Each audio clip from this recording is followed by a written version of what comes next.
мындан 3 жыл мурда айдоочулардын көпчүлүгү ушул күбөлүктү сатып алып жүргөн. Көп адамдар праваны сатып алып жүргөн. Бирок бүгүнкү күндө толук түрдө дээрлик мындай 90%га чейин кыскарды. Санариптик көзөмөл жана башка укук коргоо органдарынын ишмердүүлүгү мененчи. Бул тармактагы коррупцияны жойгон бул биздин президентибиз болду. Бул үчүн биз ыраазы болушубуз керек. Анан бул жерде көйгөй мен ойлойм айдоочулук күбөлүктү берген органда болуп атат.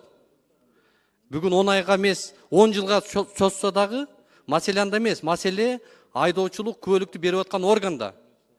Ошол күбөлүктү ал кандай сапаттуу билим алып атабы, сапатсыз билим алып атабы, аны өткөрбөй коюш ал мекеменин өзүндө да. Демек ошол мекеме өзү дагы комплекстүү илимий анализдерди жүргүзүп, илимий бир мындай бир адистердин кеңешине, адистердин тыянагына таянып туруп, мындай логикалуу жыйынтык чыгарыш керек да.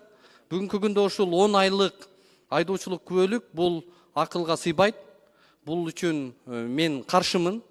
Ошол эле кезде ушул айдоочулук күбөлүктү берип аткан мектептердин билим программасын, ошолордун концепцияларын, ошолордун бир учебный практикалык сабактарын жакшыртышыбыз керек. Ошол боюнча иш кетиш керек.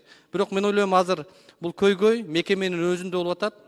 Ушул нерсени белгилеп коеюн дедим. Рахмат.